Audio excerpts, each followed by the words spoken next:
Hello. Very excited for this one. Joe and I have been together with Herbert Ong on earnings calls and stuff like that. We know each other quite well. At least I know him very well. This is going to be one of a kind video because since November 2022, I've been very concerned about the future of AI and AGI. And Joe, you are as well. And we're going I'm to. very concerned, but I'm also very hopeful. Both things at the same time. And sometimes people say, what is the right recipe? Is it pessimism? Is it optimism? And I tell them neither nor. It's pragmatism. That's what we need. Ganz sicher. Wir beide können Deutsch reden. Wir But this sprechen about beide Deutsch in case we have German viewers here. we do. I've got some German viewers, a lot of European viewers as well. We both come from that place, but I think we'd lose a lot of my publicum in that case if we did to German. But maybe in the future we can try one for sure.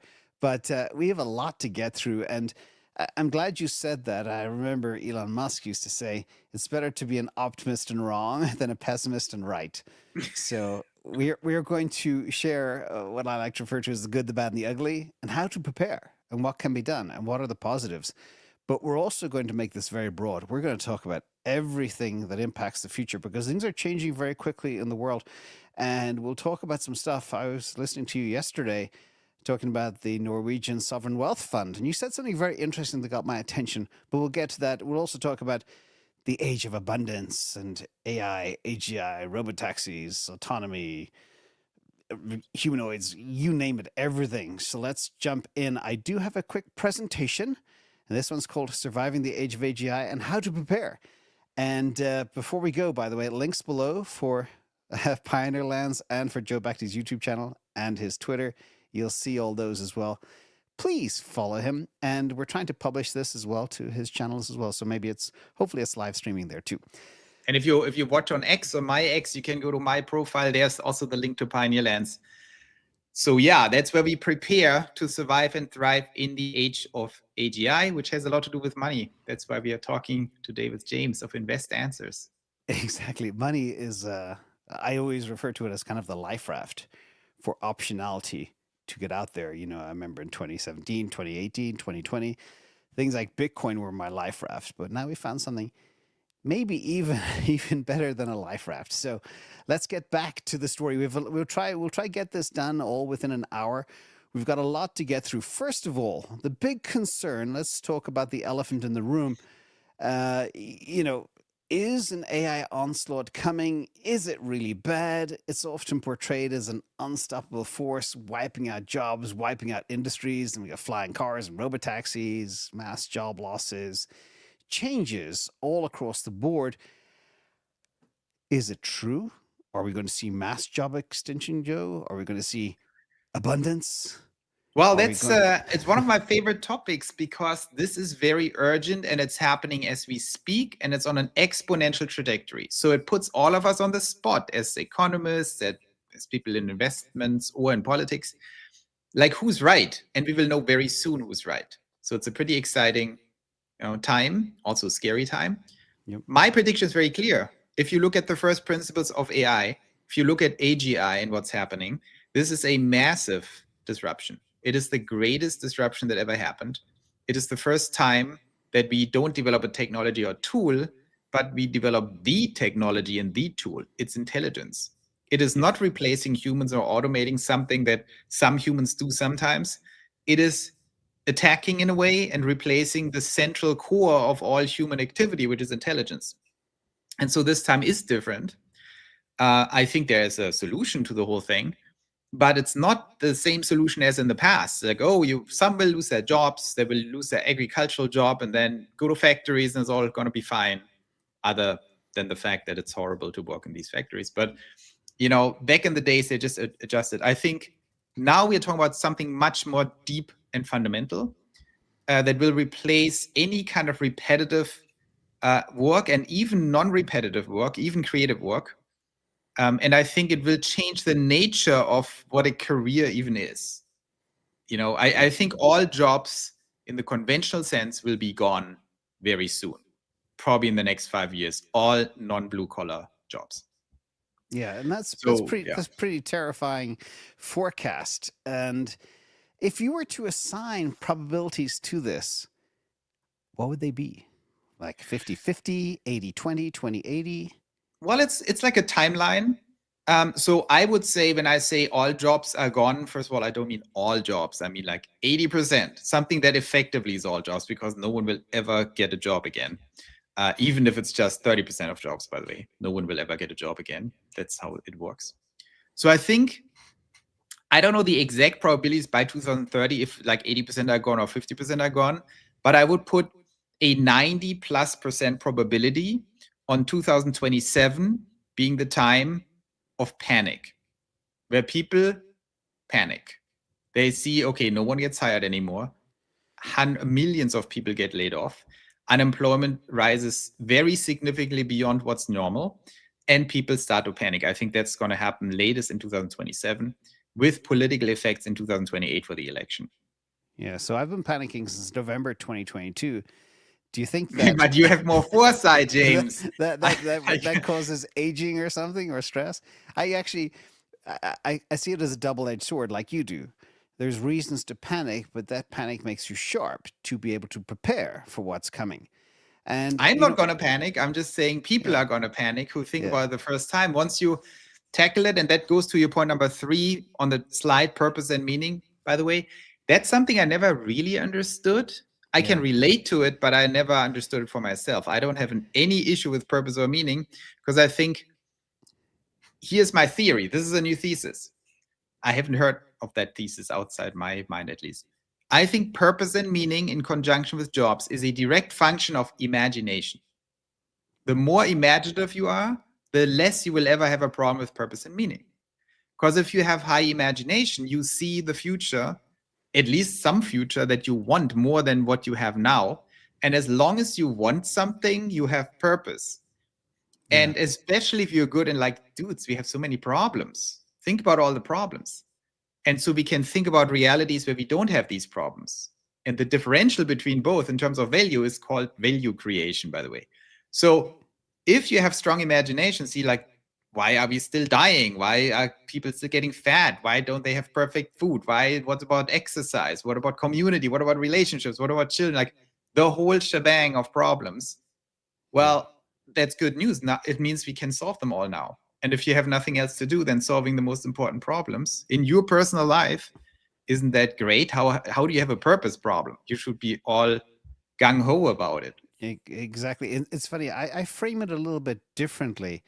And I've been trying to urge people, especially with younger children and maybe teenagers, maybe people in their 20s, how to prepare. And I frame it in 3 things. One, it's very important to know how to ask the right question, because now we have infinite knowledge. We can answer anything, but you need to know what to ask. Second thing, I have a different term for it.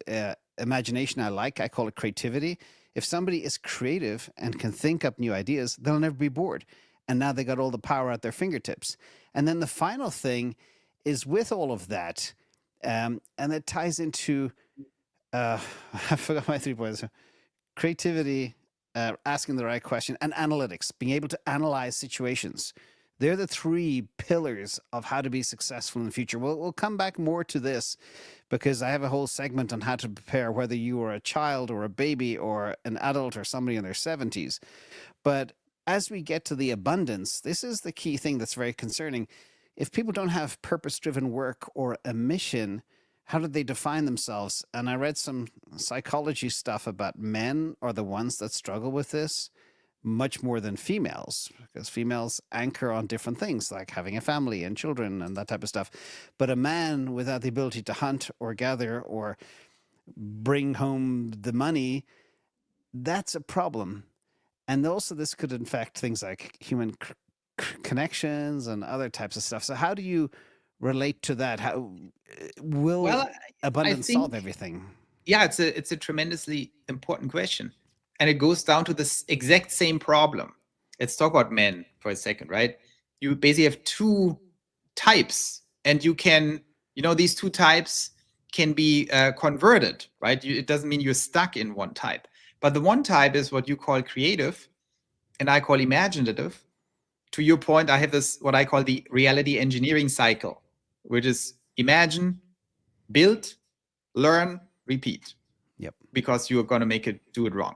And then you reimagine, rebuild, relearn. That's called iteration. And then you persist. So that's my 5 little tricks, like imagine, build, learn, repeat, and persist. And if you learn how to do that, you can engineer any reality and any future you want. You will always succeed eventually.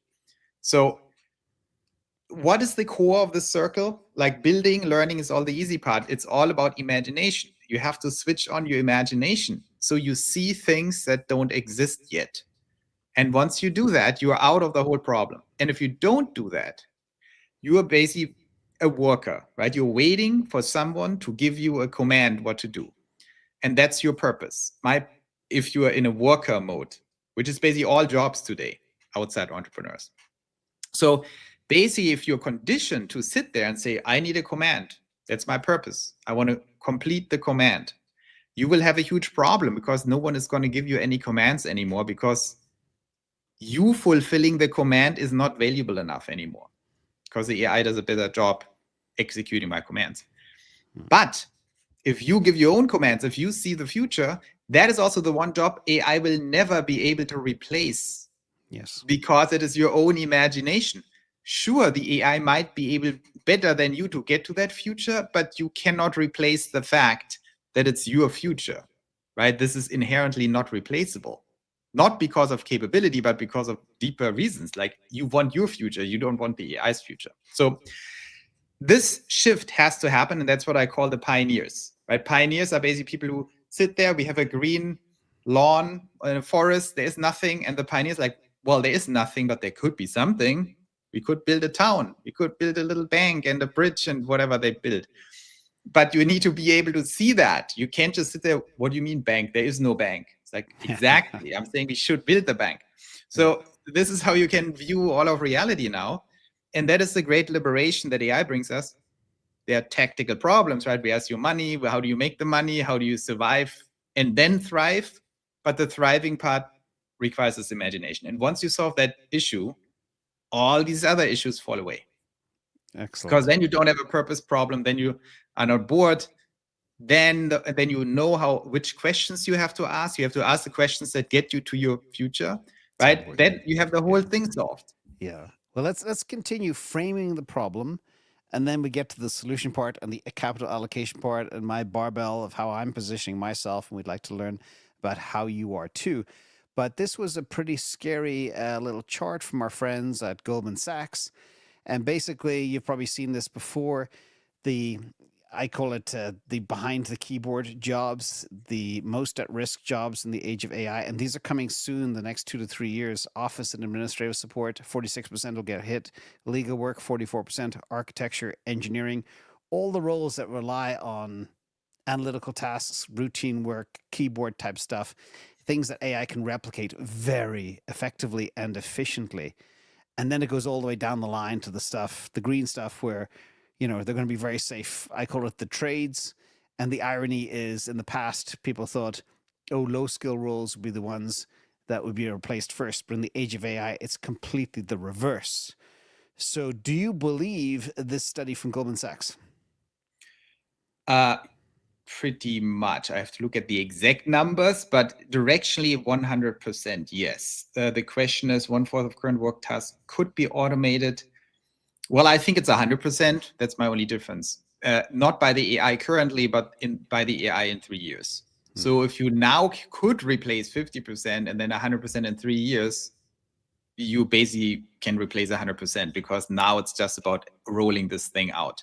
And to your point, I wouldn't say it's the exact reverse of what our intuition tells us. It's more like orthogonal. It's completely unrelated to our intuition because some blue-collar jobs are the safest, right? Because we need humanoid robots to do that. Some very high-skilled jobs can also not be very easily replaced. For example, entrepreneurs. It depends on the type of skill. If it's a very multi-dimensional, all-world-encompassing skill, like being an entrepreneur, being a movie director or something, that's hard to replace for AI.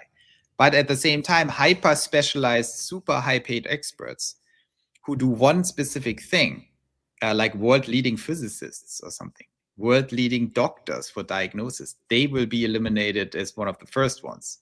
because that's exactly, or mathematicians, that's where the AI can full scale eliminate you, right? Because if you're the smartest doctor in the world, the AI can very quickly develop better intuition and vastly more knowledge and vastly higher precision than any human mind.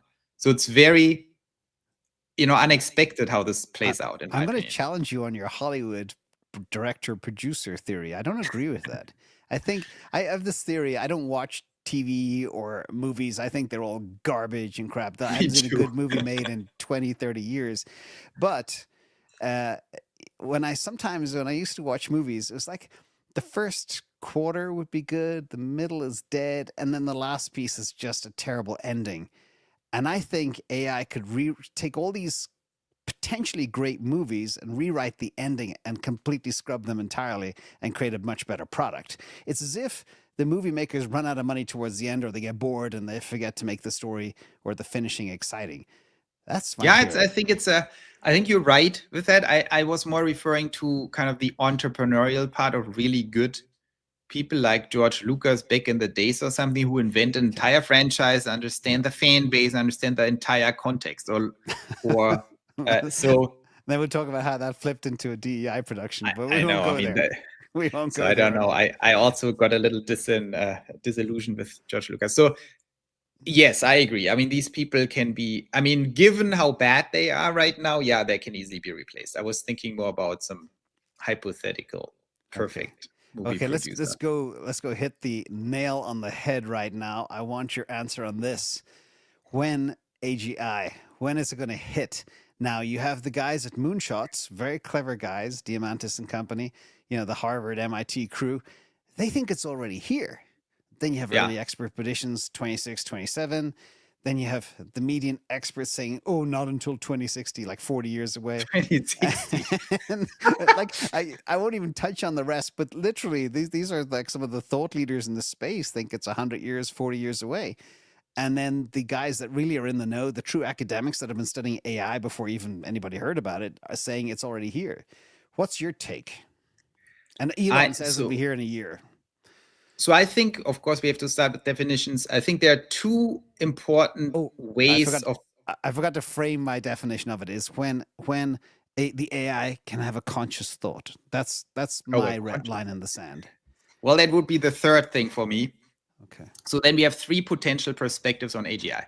The first perspective is, which might be the most important, the first perspective is, at what point do we close the development loop where AI can improve itself?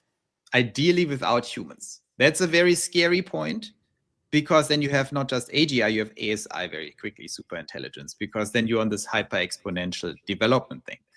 So that's the first question. When is artificial intelligence able to evolve itself? And that's a bad moment, in my opinion. The next definition could be more economically, at what point effectively, right, can AI just do everything humans can do? Like nearly like everything that's not embodied for now. What is that point where the AI just sits there and says, like, okay, what do you want to do, James? And we say, well, I would like to start this company. And then boom, it comes like, okay, done. Here's the plan. I already identified the people, blah, blah. That's the other thing. And the third thing, to your point, could be consciousness, which is kind of, for me, more like a secondary behind the scenes function, because you might need something like that for the other two. Right, so that it can basically reflect and do stuff. I have my own take on consciousness. I think it's very easy to do, and I think it's definitely it's probably gonna happen. It's probably already there, and it's for sure gonna be here in 6 months. There's no doubt for me. And consciousness, for me, I have a very technical definition of consciousness. If this thing can reflect on itself, understand what it's doing, and change course because of it, that's for me consciousness. Okay, so 6 months is very soon. And I frame AGI as an asteroid that's going to hit the Earth and change everything. Do you believe it's an asteroid that will change everything in 6 months, or is it a gradual immersion into the space? I think it's a rapid, gradual immersion, because it's basically an exponential trajectory. The way I define the singularity, by the way, that's why I said we are in the singularity, and it has started in January 2025 this year. the singularity started at the point where AI became an intrinsic and significant part of self-improvement. Because self-improvement is not that the AI takes it over 100% from humans.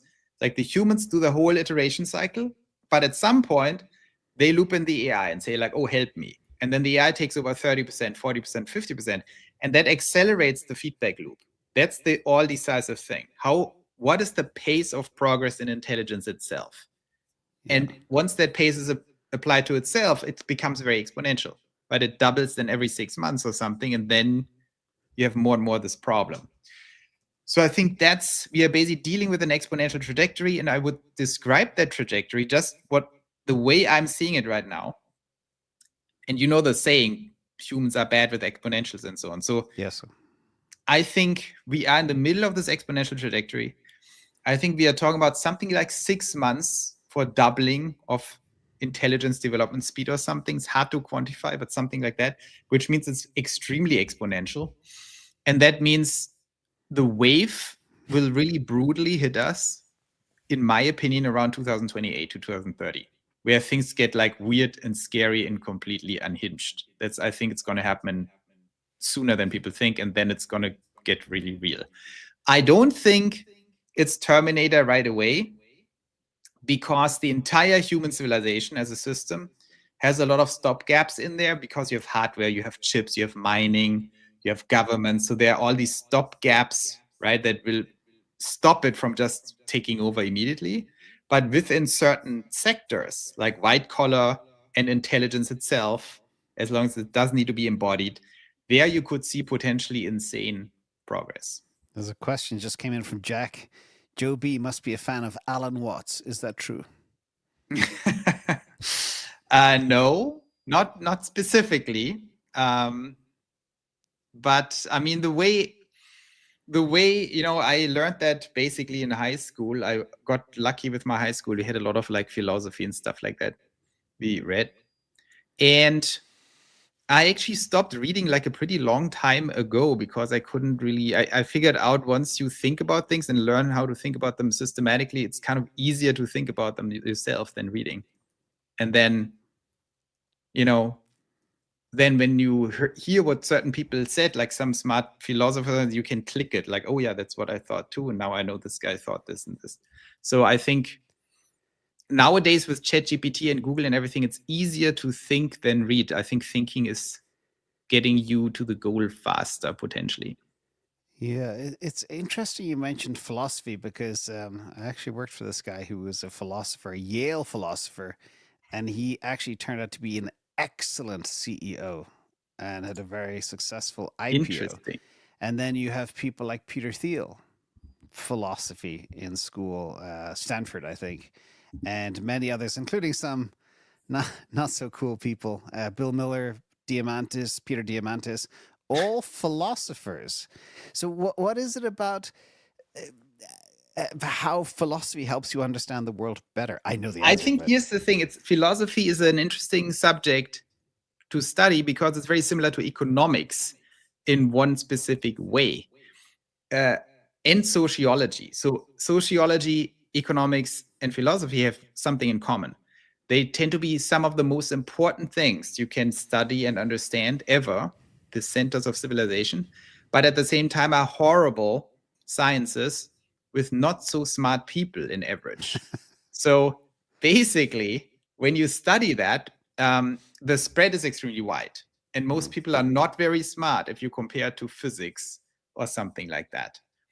But then the smartest people are often also in these fields, because they're basically, they confront you with the most difficult problems that exist.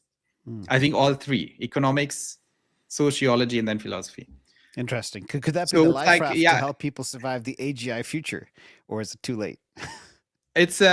No, I think it's, that's why I'm starting the Pioneer Academy in Pioneer Lands, where we discuss these things, because I think what people have to understand about economics and sociology is tremendously important, but you know what's going on there if you study it, right? So it's the topic is super interesting. How do we build states? How do we build societies? How do we build civilizations? That's very important. But of course, if you go to Harvard or some crappy little college, they tell you stupid things. So you're not going to learn much. But confronting yourself with these questions and then having other smart people and systematically discuss this and refine it is very good training. And philosophy is, of course, the most abstract thing, like what is knowledge, what is meaning, what is all that stuff. Okay, we've been telling we're getting too deep here, so let's try undeepen it. Let's talk about it. Money. And sometimes people just want to just what I call GRQ, get rich quick. Take us to the money. We're getting to the money part. Trust me. But this is so important, and I could talk for hours about this stuff because I never get to talk to anybody about this. But Tesla future, okay, is our jobs being engineered away? The price of thinking has gone to zero. We know that companies are growing revenues and they're growing profits without hiring. In fact, many of the top ones are firing in Silicon Valley, Bay Area, etc. Record S&P margins. Young people, unfortunately, in their 20s are leaving university. They're not getting jobs. Next up, we have Uber, Lyft, maybe truck drivers are going to be replaced. And then after that, the humanoid robots will come after the physical jobs. This is stuff that shouldn't be a surprise. Elon has said it. And it goes back to, obviously, I guarantee you probably agree with this. Human labor is being engineered away. Yes. Even Business Insider said this in an article, a very glowing article about Tesla. They normally hate Tesla.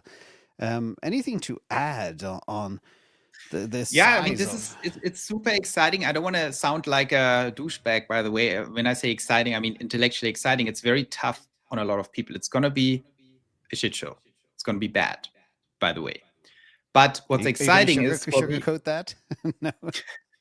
What's exciting for me is that we are in the middle of this, and it's so interesting to see because it's the first time ever in my lifetime, maybe COVID and some other stuff where people were confronted with alternative realities, and but this is the big one that I think when I read CNBC, when I love Breaking Points, for example, like independent political shows and stuff like that, it's interesting to me who understands it and who doesn't, and how quickly a lot of people actually start to understand it.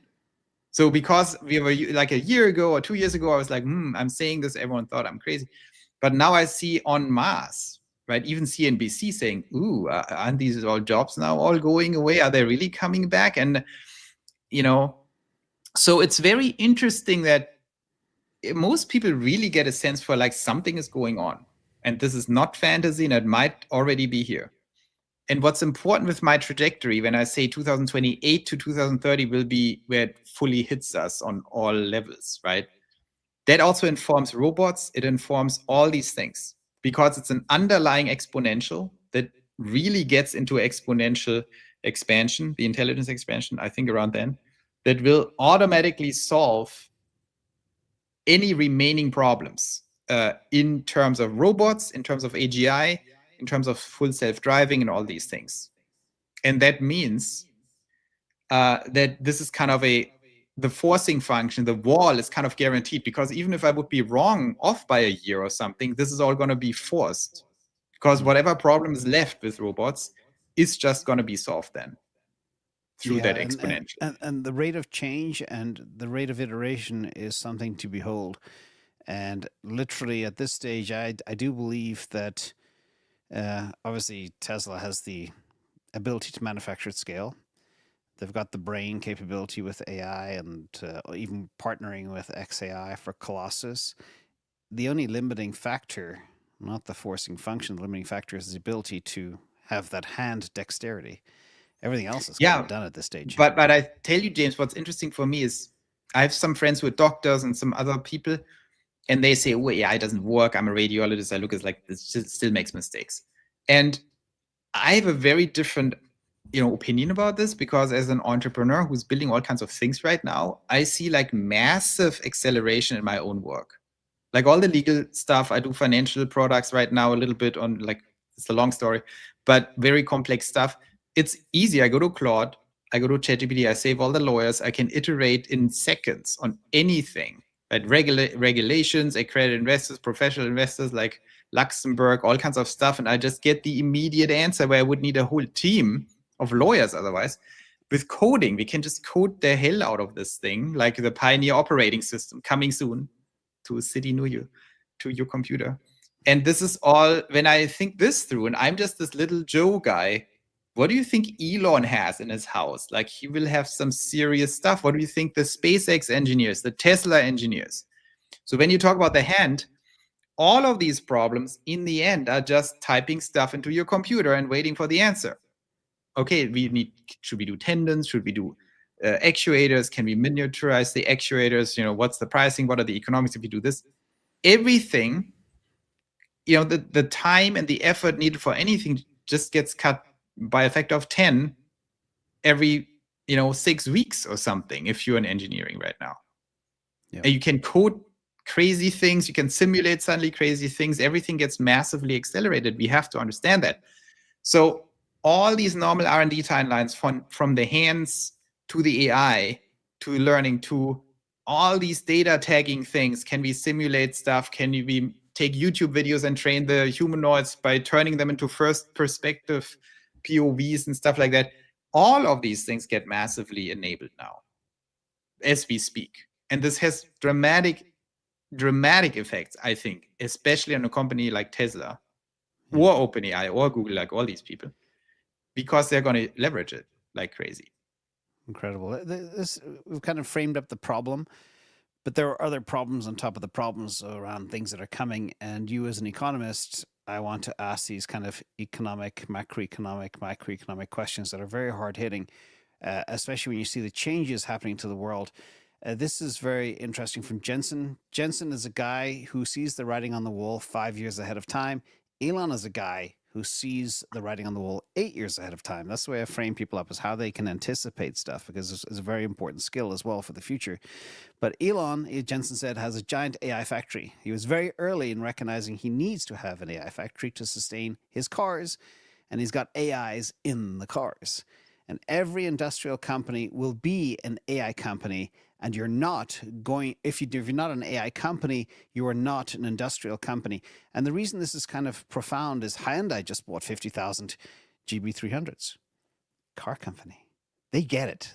The South Koreans get it. But do you agree with this statement from Jensen? Yes, absolutely. I think the future of all these companies, the driving success factor will be, you need your AI factory. You need your intelligence. Then you need a leader who's strong in what I just said before, imagination, one of the great advantages of Elon, to reimagine the world as it should be. And then you have your intelligence, and then you connect the dots. And you see it with Elon, that he sees that multiple years into the future. We just saw it with Samsung and the AI 6 chip and AI 7 and AI 8. These are things that need 3, 4, 5 years planning before you do them. And they have to coincide with other trajectories, like scaling Optimus, scaling Robotaxi. You need to plan this multiple years in advance. So when it scales, the chip hits, and the chip needs independently 3, 4 years to actually get to the point. And if you can orchestrate the future like that, you will completely destroy the competition, if there is any competition. Incredible. And I'm trying to frame up a discussion around an idea that you triggered actually yesterday, listening to you and Herbert about Norway. But this is a fascinating little chart here, and it's from Stephen Lunsberg, I think. He talked about how for 100,000 years, well, 99,800 years, modern humans didn't really do much. And over the last 200 years, the amount that changed is phenomenal. Now we're seeing, many say, 100 years of change in 10 years, or maybe 100 years of change in 5 years.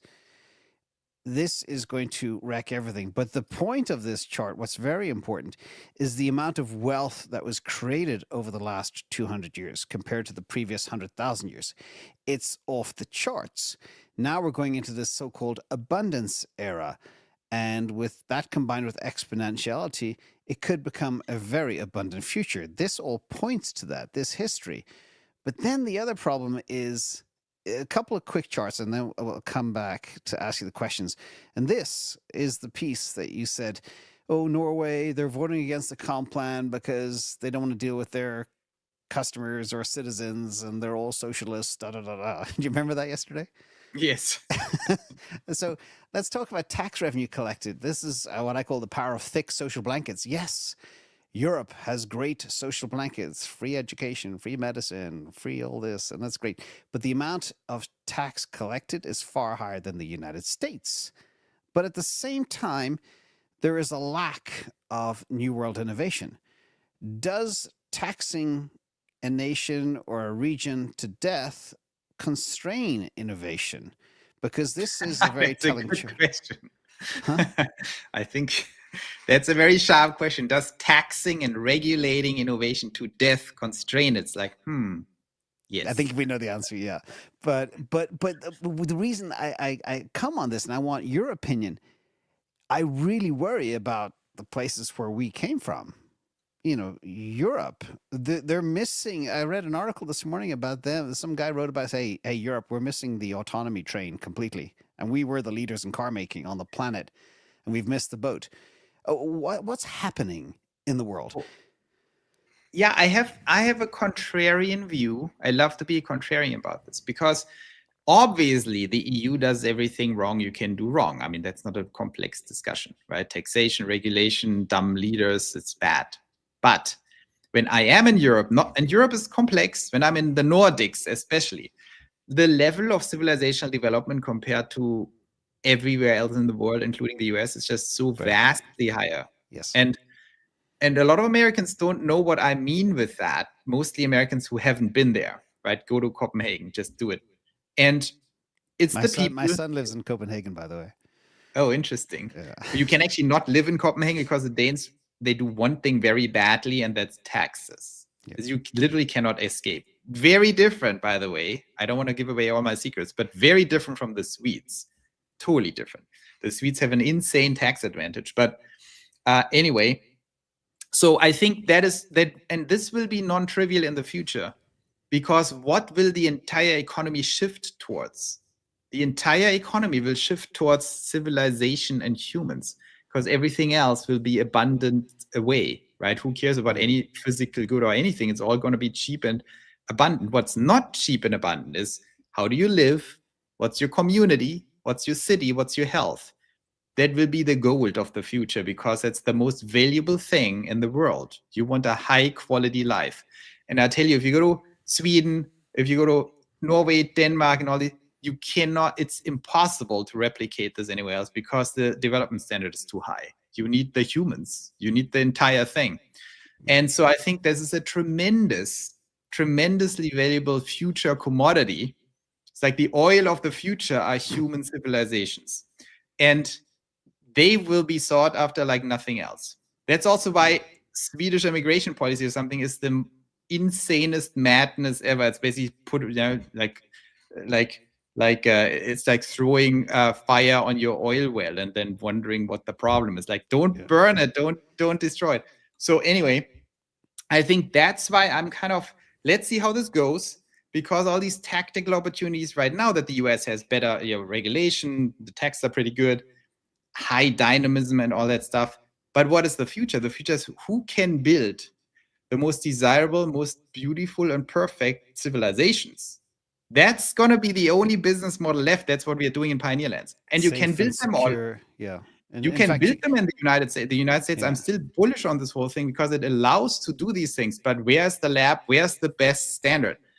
And I think that is, if there's one business model left that will be the most important value driver of all economics, it's going to be civilization building.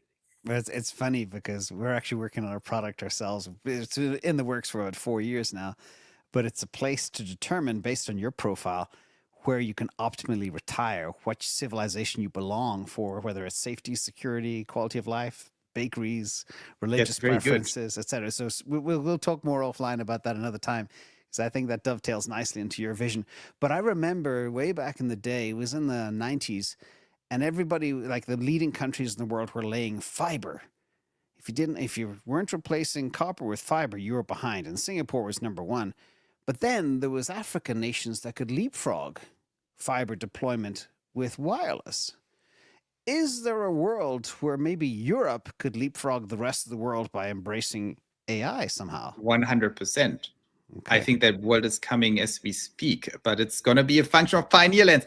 I'm not going to abandon the Americans, by the way. We have mostly Americans in the community, and America is a perfect country to do many things, but I do think it is the great opportunity of Europe to do that, specifically of Northern Europe, maybe Eastern Europe, but maybe even Spain and places like this. There are obstacles that need to be overcome. And when I do my analysis, there are certain countries who do everything wrong, like the UK and Germany and France. That's just completely going wrong, right? There's just no reason to do anything there. My poor German friends, but that's what it is. Whereas other countries like Estonia, like Sweden, they are doing a much better job, and they are very attractive for these things. I always say, if you ask me how do we save Europe, or even better, turn it around and make it the number one in the world very quickly, you have to basically go back to the original European strengths. You need a patchwork. You need city-states. You need to absolutely dismantle the European Union. Yes. Not completely, but you retain a basic framework. I'm for a European army, for example, but you reduce the load of all that stuff to the absolute minimum. And then even of the nation states, it needs to be dialed down, go into the actual original strength of Europe, where you had hundreds or thousands of little kingdoms and stuff. That's where all the action happened. They were in competition. They shared a common culture. They had huge exchange of innovation and technology, but they had their regional cultures, right? That's how it would work, because then you unleash true civilizational competition on a massive scale, which is the only reason why Europe won this whole thing. Yeah, super interesting. And this takes us to the AI. What is AI? How important is AI? And that was super interesting. I'm glad you believe in the leapfrog theory as well. But Peter Diamandis, again, second time I've mentioned him today. AI, the philosopher, by the way, AI is no longer a sector. It is the US economy. It is the economy. And a lot of people believe 40% of the value created in the US economy is AI related, which includes all the big techs, the Mag 7s, etc. And then Elon chimes in and says AI needs robots to be the economy. And then Peter says, well, you will provide them. I thought that was super interesting, especially for the manufacturing discussion, the factory discussion. It's going to be a core component, and it will be the entire economy, and people need to embrace it. Anything to add on this topic? Yeah, I'm a big Elon fan, as everyone knows, but I also like to be critical of Elon when he's a little off. And often Elon is off when it's to his advantage. So it's not that Elon is wrong or doesn't understand something. It's just he says something that benefits him. And the fact is, when you look at it, obviously robots are required to make AI the entire economy. But when you rational and analyze what's going on, what people underestimate is a bigger share of the economy by value is actually white collar and administrative work. That's where most money is being made. And you don't need robots for that.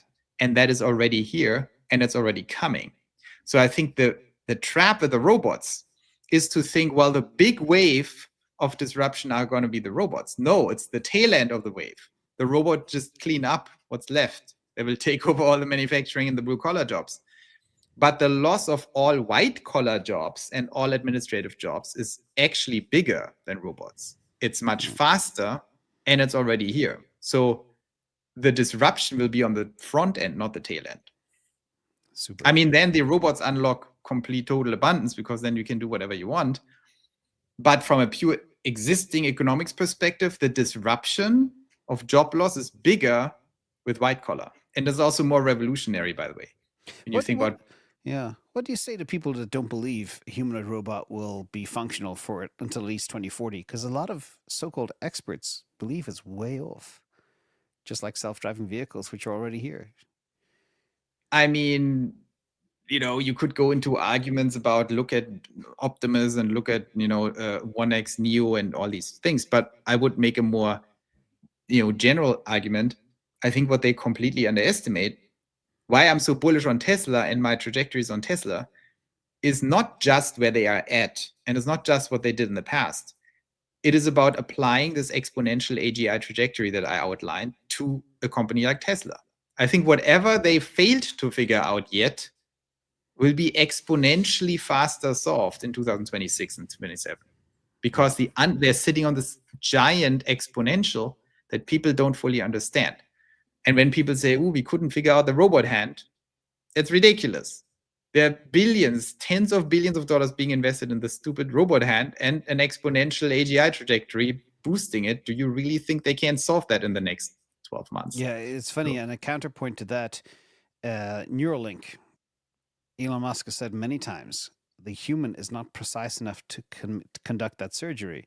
They need a robot to do it, because we're talking nanomillimeters or whatever they call it, tiny, tiny little precision, putting a wire on the end of a nerve, which is completely microscopic. Robots already have the precision, but people sometimes forget that, which is kind of wild. So let's go on to this. Managed Sync Pro has an interesting question here. So labor jobs in China are lost, but are gained in USA. Could it lead to an increase in US jobs? This takes us to my next kind of topic here. Data center lead is insane in the United States. The United States has 10 times more data centers than Germany, the country with the second highest number of data centers, who have even more than China. So, for people to say there's no power in Europe, yeah, there is. But again, the amount of data centers that the US has far exceeds anybody else. And they're doubling the amount of these as well over the next 2 years. The money being invested is in the trillions. So it's like a complete nuclear arms race. And the question kind of I have, and you got Elon Musk talking about putting data centers in space, which sounds very far flung, but it's actually super fascinating when you dig into it. Unlimited access to energy, solar energy, no management, no maintenance when it's up there, no environmental impact. There's some way of doing radioactive cooling. I don't understand that. It's beyond my pay grade.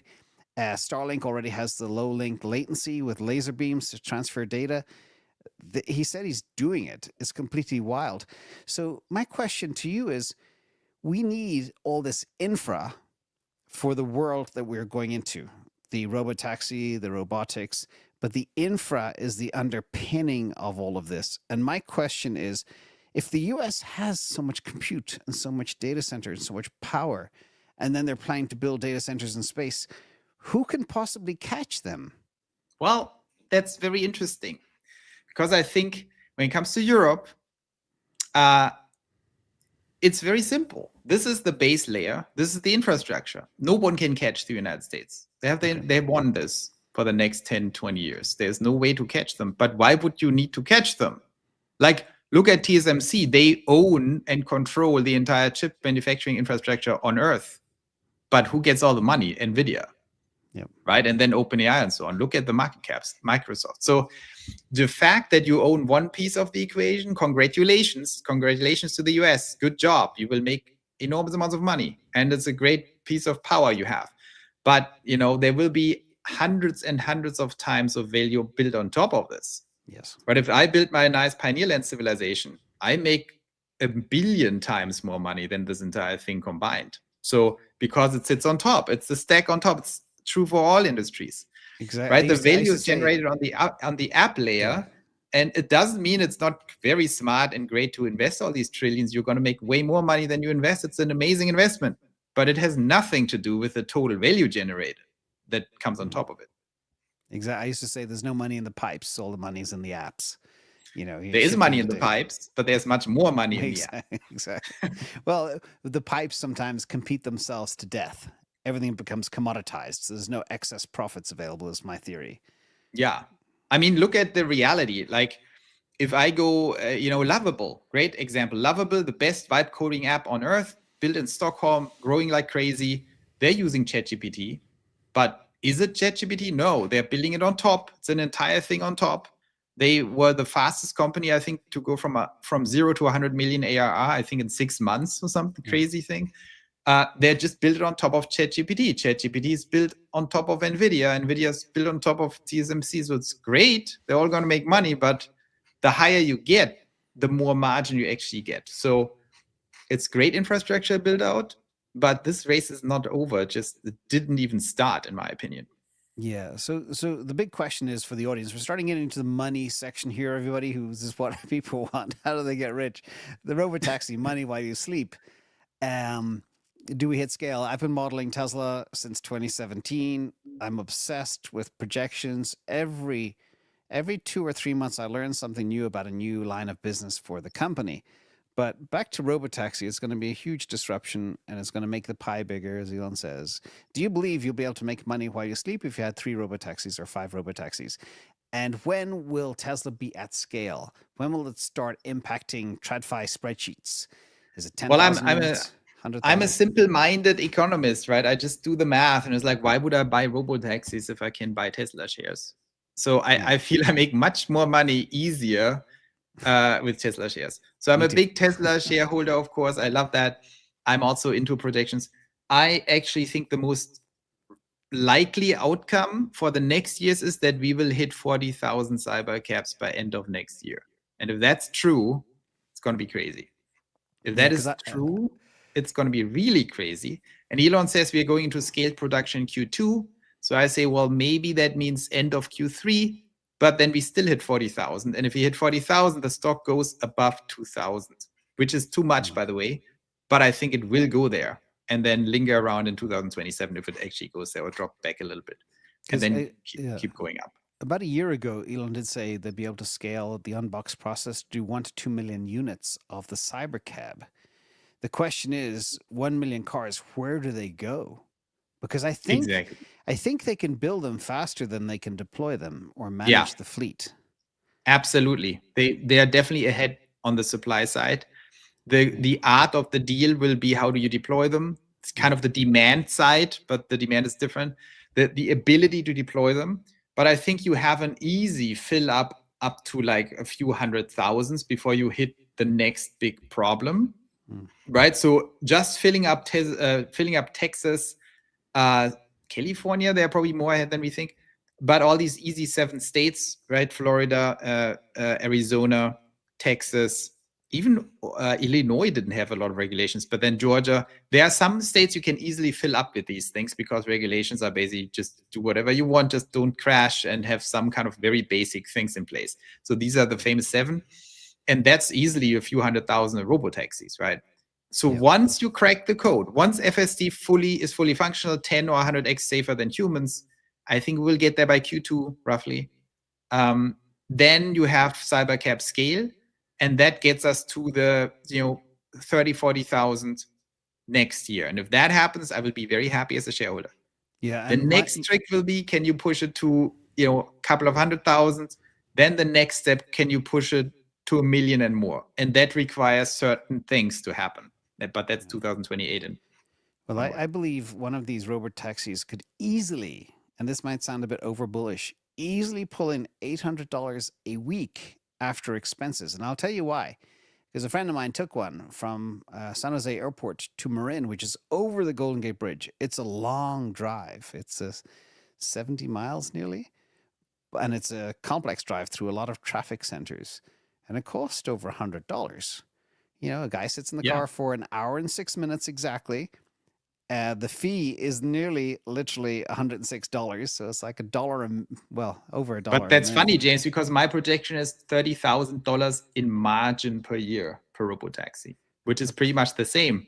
It's $2,500 a month. Okay, so you're about 700. I'm about 800. So yes. I think certain places it'll make a lot more money. And when I look at the data for Robotaxi, they got to 1 million miles in California, just in the Bay Area, like 4 times faster than they got to 250,000 miles in Austin, Texas, because the distances are so much longer. Well, also because now they deploy it more aggressively because it works better and better. They had to be very cautious in Austin. They had actually underperforming my per mile thing by like a ton in the beginning. It was like, ooh, this is like way less than I thought, but they are catching up. They scale it very quickly. So it's a bit of an S curve there.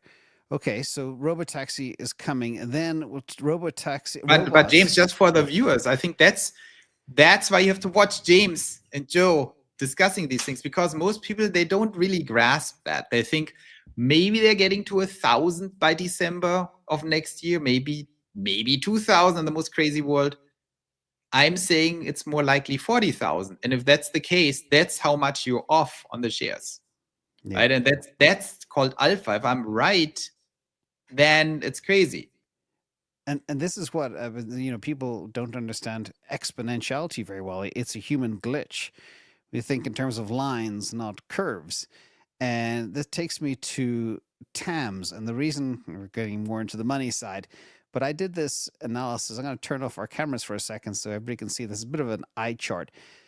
People were arguing with me saying, oh, the TAM of money, the TAM of Bitcoin is far bigger than that of AI, far bigger than that of Tesla. And I was like, no. So I broke out all of the industries in the world, all the total addressable markets, all of the impact for Tesla, all of the impact for Bitcoin. And basically, Tesla's the blue spikes here, the total addressable market and actual profit, broke it down to the lowest increment by automating, energy, robots, transportation, you name it. And then the money stuff is far smaller. A more detailed graphic here, you can see the actual dollars of, no, that's CAGR. That's a separate topic. This chart, sorry, shows you the impact of these different areas by the different companies. And oh, that's CAGR as well. My bad. We're jumping ahead. We'll get back to the CAGR discussions because you said something.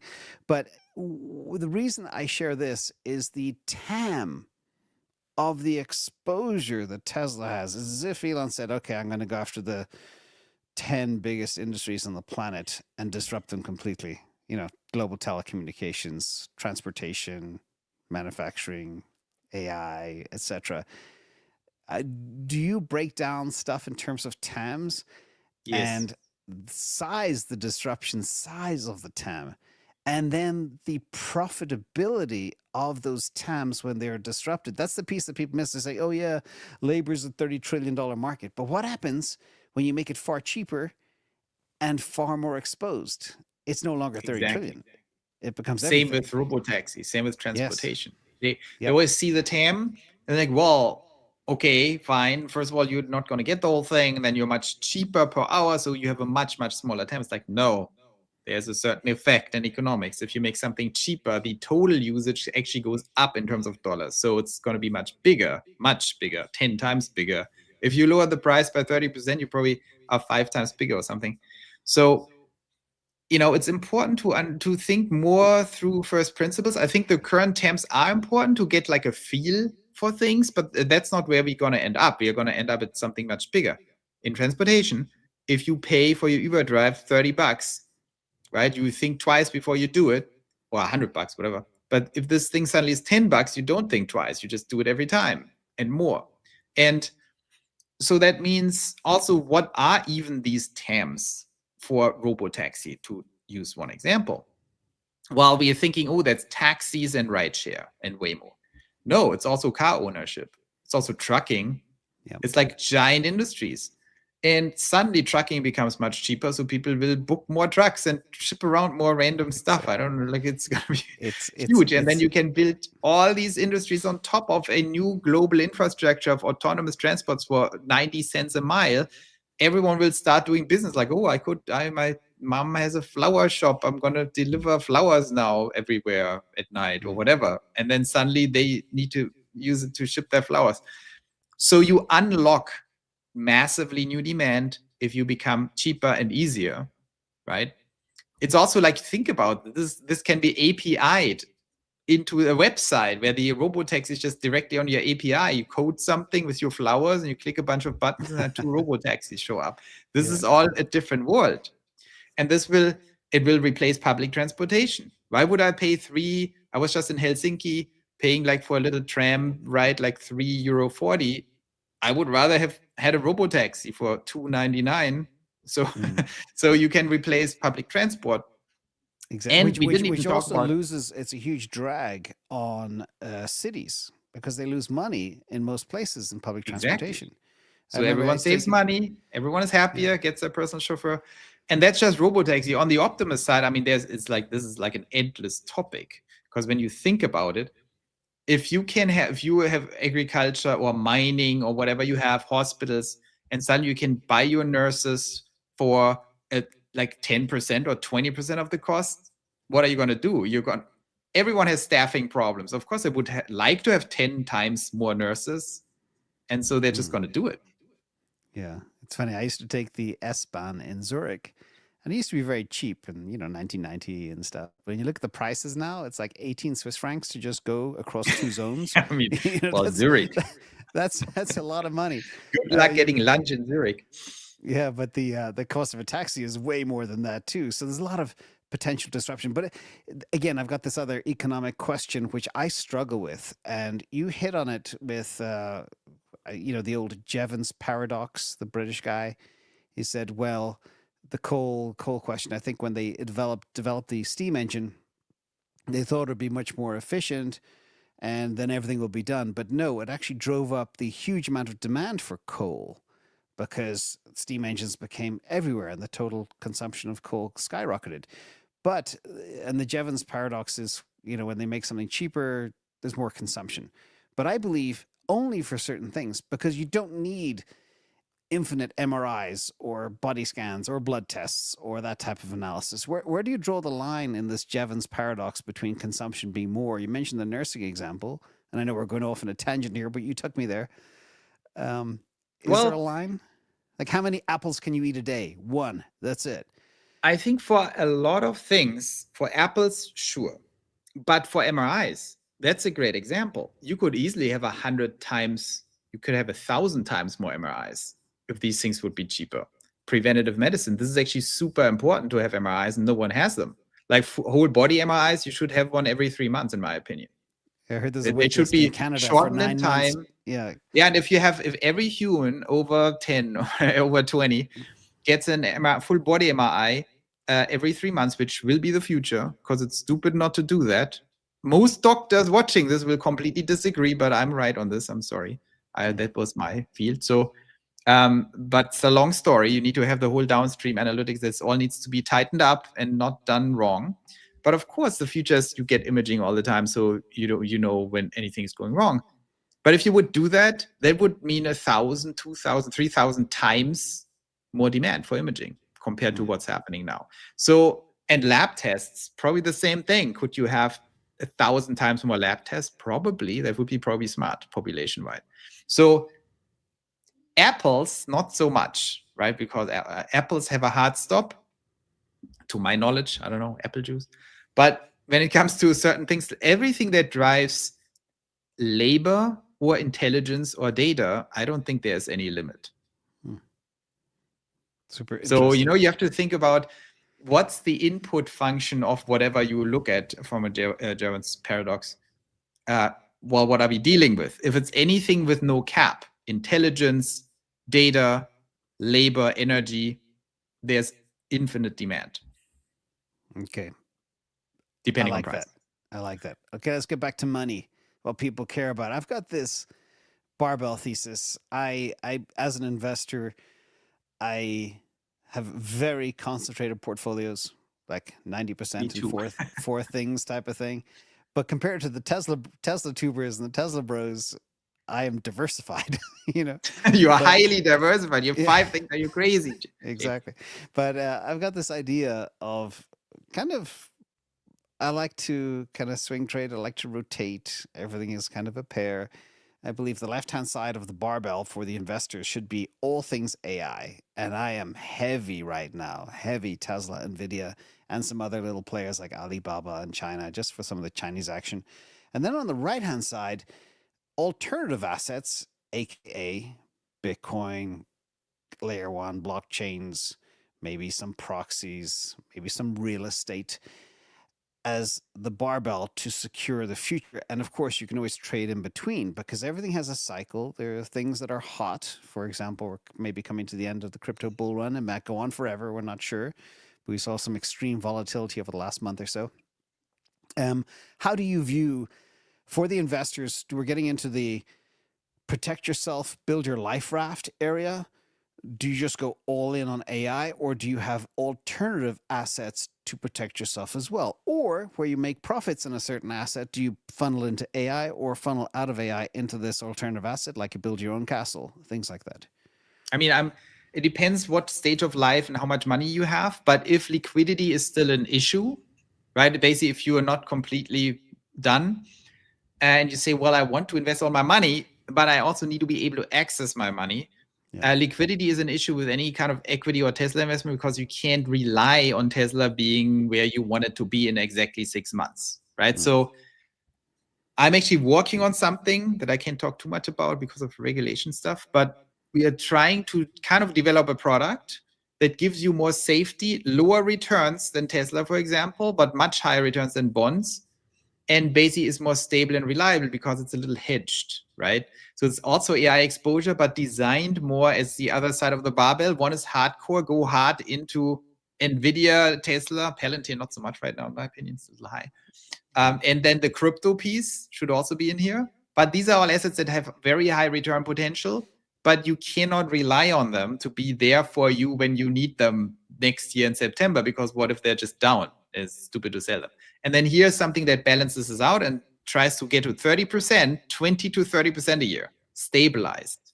It doesn't mean guaranteed, but stabilized. So without giving anything away, it sounds a little bit like I do a lot of covered calls as well, and a lot of put selling like you, a lot of leap buying, and well, I should tell you more offline, but because I still have under SEC. I'm not allowed to market anything. I know where you're going, so we won't let any cats out of any bags. But it's like maybe you're turning this barbell into a three-legged stool. You've got a kind of, I always say 80-20, 80% of your portfolio should be a hodl bag, and 20% is what you trade around or you keep as cash and liquidity that you can generate income on, like STRC getting 10% from MicroStrategy. Yeah. That would be a third leg of this barbell for you, or would it just MicroStrategy was my when I had this big interview with CERN on MicroStrategy, where he dove deep into the whole new preferreds. That was my main inspiration. Was like, wait a moment, I knew you can do that, but now that Saylor actually exercise it, it's like, I have an idea.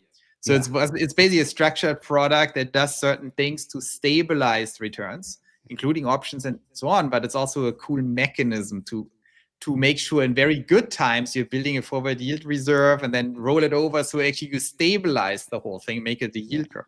This will crack you up, by the way. My third video ever was an options trade on MicroStrategy in September 2020, when the price was like about $13. My third ever video. That's pretty cool. And how he made 1,200% in like 2 weeks. It was nuts. So, that's pretty cool. Yeah, but the thing is, where I want to take this to the next level, I had a discussion with CERN, you would be also interested in that, is we have a lot of smart people watching this, right? And then replicating certain trades and coming up with their own options trades. But that's like 1% of the population. Like, not everyone is up for like, oh, let's take my 185,000 that I saved, put them all into Tesla and leverage them up with some call options and then sell some puts. Like, that's not true. Everyone is up for, and then watch Joe and James every day and just do my little trades. Like, most people are not made for this. No, that's so true. The question is, can't we just create a product that makes it very simple? Just buy this thing and hold it, but it's stabilized. And if you have to sell it, it's fine. Just sell it. And that would be a big product. That's all I'm saying. Yeah, no, I agree with you. And in fact, that's why many products exist that do something like what you're talking about, but the fees are very high. So yeah, I urge you to make sure there's zero friction, minimize the fees and minimize the risk. If you can minimize the fees and minimize the risk, you're onto a winner. That's all people want. And many people, the majority of people, I always describe this weird curve. Maybe you can help elaborate it. But when you have no money, you can take on huge risk. When you have medium level of money, you go risk averse. And then when you have huge amount of money, again, you go full risk on, because you've got more money than you can ever spend in 10 lifetimes. Yes. And I think the reason for that is even my own experience when I had more and less and stuff like that. When you have very little money, why it's so you can go all in, it's very simple, because nothing to lose. You're basically very high in cash, because all the cash is in the future. So if you can save $2,000 and you have $4,000 assets, of course you go all in, because what's the worst thing that happens? The stock market crashes. Well, good for you, because you're getting 50% of your entire asset base in every month in cash. So sure, if you buy $4,000 worth of stock and the stock market crashes 50%, that's the best thing that ever happened to you. It crashes to 2,000. Next month you get 2,000. Boom, you double down. But if you make your 2,000 a month and you have $1 million in assets, then it's a little more scary if they go down 50%. So that's one of the greatest hacks ever in terms of risk management, to understand what is the ratio of my assets versus my incoming cash. And when it goes very low, that ratio becomes nuts. And then you're basically sitting, when you look at a year, you're basically you're 8% invested if you're 100% invested, because you have 12 months of that stuff coming in. So basically you have to take on the highest risk you can, because anytime it goes wrong, it's good for you. It's like, imagine for every stock crash, I give you twice your money to invest. So you're just getting very rich. Yeah, that's fascinating. Let's talk about so close up the barbell. I like your idea. I think you're adding a third wheel to It's the a barbell. three-legged stool. Not Yeah, heavy, because I'm also doing heavy Tesla, a little bit Robinhood, a little Nvidia. And then on the other side, on your barbell, I have a lot of crypto. Yeah, That's very like me. long term. Yeah. And then the third leg that I don't have right now, but I'm working on, would be nice. Imagine you had a totally liquid 20 to 30% a year yield bearing thing. That would be nice. Awesome. I love having you on. I love talking to you. I get to ask all my economic questions. And there's a fight going on right now out there. All these people say, for Elon Musk to get Tesla to $8.5 trillion, that's a 30% CAGR over 10 years. That's impossible. No company's ever done a 30% CAGR. It's like, Except does literally nobody do the math here? Like, it's crazy. So I took all the best performing assets going back 50 years, and this is the list. And what's very, very important is you're familiar with the Lindy effect, being an economist, and how the more time in the market, the more money you make, the longevity of business and the robustness of the business generates more income, etc. The Coca-Colas, the Procter and Gambles, they just go up. Every year they survive, the price goes up. But no company in history, and this is, by the way, before the stock run when I put this table together, because a lot of numbers behind it, it's even higher now. It's probably like 49.2% CAGR. But no company has had such a high CAGR over the time years in market, 15 years. 48.53% CAGR. Number two is NVIDIA, 26 years, 40.62% CAGR. But all the NVIDIA action happened over since 2021. Netflix is number three. FedEx, down at the bottom. Nike, like names that aren't exactly big tech. Oracle was at number five. What's interesting is when you look at these CAGRs, Tesla wins. Now, when people say, the reason I'm asking this in a long-winded way, because what's in the back of my mind is the Wall Street market says 30% CAGR is impossible. BS. They did it during very hard times by reinventing an entire industry called EVs, which is extremely difficult to do when there's also, no value chain. I would say they're not dumb. They're just deceptive because they don't care about CAGR because they make their fees. Look at Chris Camillo. Look at all these people. They have like 500% CAGR. I don't know what they have, but something very high. So if you just buy Tesla, you already at 47, 48%. What happens if you trade Tesla? You're at 100%. So, of course, Wall Street is completely wrong on this. Not because they're dumb. It's like AI and Jobs and David Sachs and stuff like that. They're not dumb. They just don't care. They say something, it just doesn't matter to them. Oh, it's not possible. Because they want to sell you stupid products and charge you $220 or whatever they charge you. And they are always designing these products as no skin in the game and zero risk from an issuer perspective. And then say, oh, only 7% is possible, because then they don't have to do anything and sell you the crap. But when you talk to anyone who is successful, who's an individual trader or investor, they say, are you kidding me? If you don't make 30%, something is wrong with you. Yeah. Now, as I say, if you don't make 14%, you're drowning. You're not treading water in the pool. But getting back to this, we're going into the age of abundance, AGI, exponentiality, all this type of stuff. My thesis is blowing 48.53% CAGR out of the water is very possible. Challenge me. I can't, because I project 75% CAGR for Tesla in the next 5 to 6 years. Sure. And by the way, kudos to you for doing CAGR. That's like, you need to normalize all that stuff. What's the normalization? It's CAGR. Yep. Like, take all your price and do CAGR, because otherwise you don't know exactly what you're talking. Like, oh, my price target is, that's what I love about these price targets. It was like, oh, it's 625. By when? I don't know. It's my price size. Yeah, it's funny. Totally nonsensical what they're doing. Yeah, it's nearly 4 years ago. I made a video called 8 Ways to $8,000 Tesla price in the year 2032. And people called me a clown. I was an idiot laughing. And you had an even higher one by 2030 a few months back. So is that, I know 7,000, 3,000, 10,000, 12,000. They are unbelievable numbers considering this thing was trading at $200 a couple of months ago. Can you tell the audience how possible this theoretically is? So when I do my base case, which is now 7,100 or something, I By stretched it. 2030. Yeah, by 2030. I separated out. I had like 10,000 before, and now I have basically an aggressive bull case, which is more like 14,000.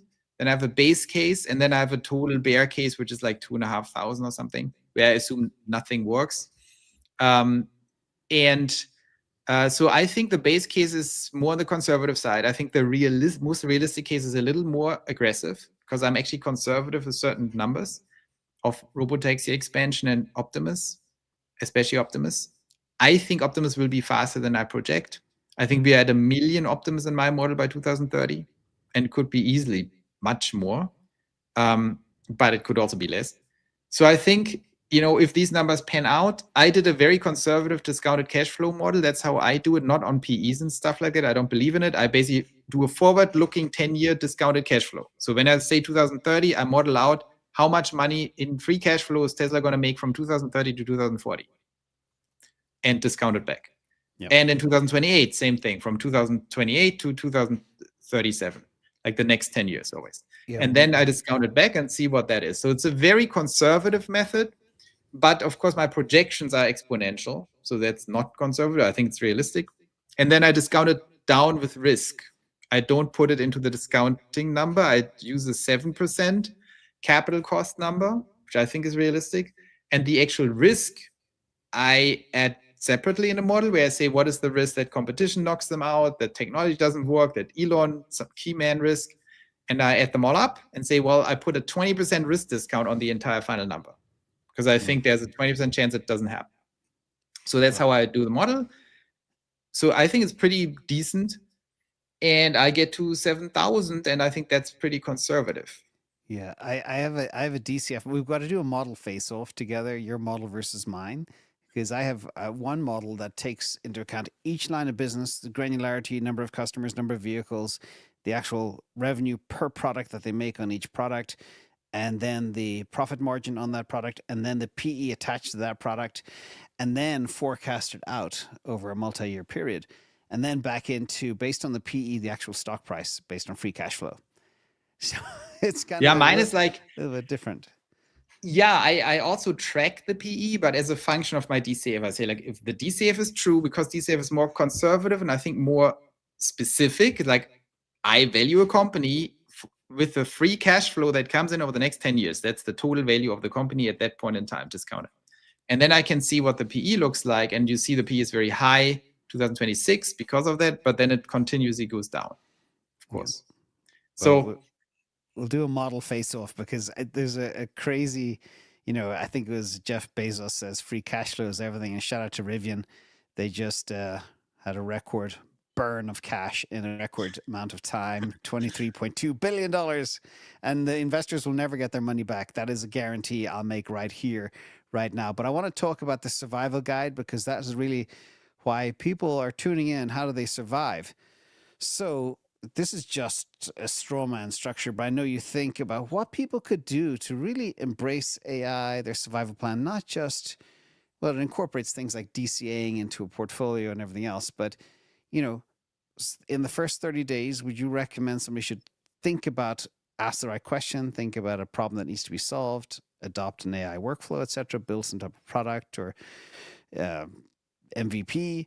Second thing, try execute, experiment, DCA into building a portfolio, all that type of stuff after 60 days, after doing a lot of research that's supported by AI. And then 90 days, test and publish, try sell your app, sell your product, sell your idea, build your website, build a community. What is your, I know there's no one size fits all, but what would you recommend if somebody really, imagine, heaven forbid, somebody loses their job and they have 90 days to just sit down and focus and do something. What would your survival plan be? Well, first of all, I love that you're doing the survival plan here. That's very important to nail it down. I mean, my perspective is very simple. When I realized what's going on, that was also coinciding with other stuff. I had a company before and I still have it, but I realized guys, just take a step back. Do you know what's happening here? This is like non-trivial across all of human history. We just happen to live in the singularity. It's kind of a big deal. even if you didn't lose your job yet, you're probably going to lose your job in some form or another. So this is a bigger thing. This is not your old school, oh, let's learn about investing thing. This is like Zeitenwende, right? This is like a big deal. It's like the entire world is going to just fall apart and be reassembled. And so my tip is more than a tip. I basically decided to dedicate my whole time on that and say we need to do something.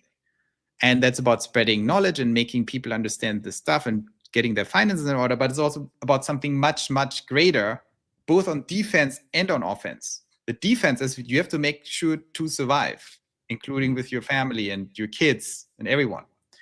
And then on the other side, you have to go into offense. We are now living in a world where anything is possible. You can build cities, can build civilizations. So why don't we just do that? And by the way, offense is the best defense. Because once you sit in your beautiful, perfect little city, you're probably okay, your money. So that's why I launched pioneerlands.net. And we basically said, well, we didn't figure everything out yet, but we figured already a lot out. And the most important thing you need, that's the first step. You need a community. You need like other people who get it. Because most people are surrounded by people who don't get it. And that's not healthy, right? Because if you're the only one in your community or family who says like, look, guys, here, this is happening. And everyone's like, dude, chill out. What's wrong with you?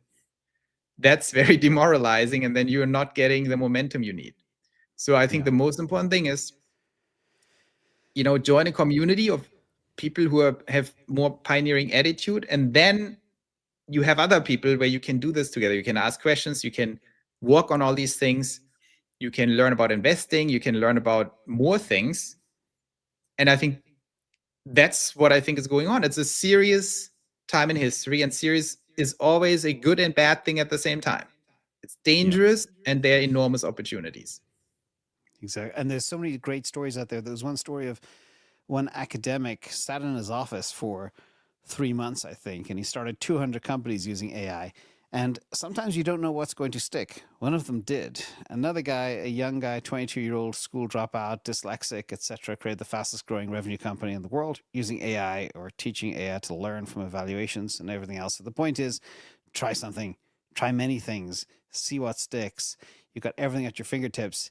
And the clock is running. So I always stress the sense of urgency. The next 2 years will be incredibly critical to build a beachhead of some sort. Does that resonate with you? Absolutely. Also, when you want, like, besides joining Pioneerlands, of course, and taking this very seriously, on the most pragmatic level, I think what people should do is keep your job, because money is still important. Dial down your expenses dramatically. This is like the time to dial down your expenses to nothing, if possible. Save as much as you can and invest as much as you can, because now is the time. You might have a short window, because at some point everyone is going to lose their job. So it's good to have a job, not a crappy job that pays you too little and distracts you, but anything that brings in significant cash, that's good. And don't spend the cash, invest it. Exactly. The opportunity cost of spending today is extremely high in the age of AGI. That I didn't mean for that to rhyme. Well, final piece, and we got it. Should have a T-shirt. Yeah, we got nowhere near as many things, as many topics as we had. So we have to find a way to do this again. Stream to all our channels at the same time. I love all the civilizational topics, and especially that we tie it back into money, because money is the repeating theme. Money's the life raft, the fuel by which we can change the world, which is so important. But I always think of the topic like, finish this sentence. Joe, if you were 17 years old again today, what path would you go down? Well, it depends what I would know. But if I'm lucky enough to find your or my channel, I would jump into that. I think the most important thing, if you're young, you are lacking assets, but you have energy and you have intelligence. Yes. So what do you need? Assets. But what are assets? Assets are capital, but it's also human capital. It's good to have older dudes who are actually pioneering and think about things, who want to help you and actually do something together. I think this is also a time where the generations can add a lot of value to each other, if they're all pioneers, not if they're lamos. But if you're a 17-year-old who's like all gung-ho, you're a 50-year-old who's all gung-ho, the 50-year-old has a few million and the 17-year-old has nothing, now they can join forces on all kinds of very cool things. Because a 50-year-old might know a lot of things. Like, I have actually 2 ideas that work right away, but I need a little team, and we can build it together and make it big. So I think community, I don't want to sound too Scandinavian here, but community is important because the network effects now can play to your great advantage.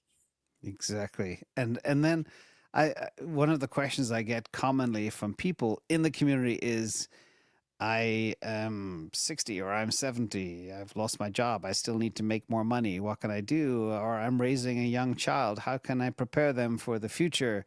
What skills should they focus on? What type of emotional development? How can I explore their creativity, their imagination, their ability to explore? How do you enrich the environments? And then you got your teens and your new graduates coming out of school, and they're getting hit on the head by finding it really challenging. How do they master digital literacy and solve things? And how do they do critical I love thinking? that question too. Yeah, it's like, because that's the target group. I have young people. I was like, okay, I just graduated college, or I'm in college. Then I have the parents with smaller kids. Well, they're like they're fine. Like if they're 3, that's fine.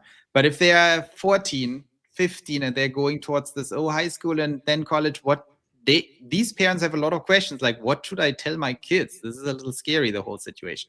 Yeah. And I'm very, very invested in education, and I think it sucks completely what's going on right now, and we need totally different education. The Pioneer Academy, and the nature of a Pioneer Academy is you have to do things, not just sit there and consume. And I think especially in that age group, the most important thing is get your feet wet in reality engineering. What I say, like, that can be entrepreneurship. That's about doing things and generating net economic gain, also known as profit, but do it in a systematic way and connect to people who want to help you do that, or also want to do it with you. Again, that's also a community thing. But ideally, I think it's risky. It's actually risky to just send your kid into college, because these colleges are stupid. They mostly totally suck.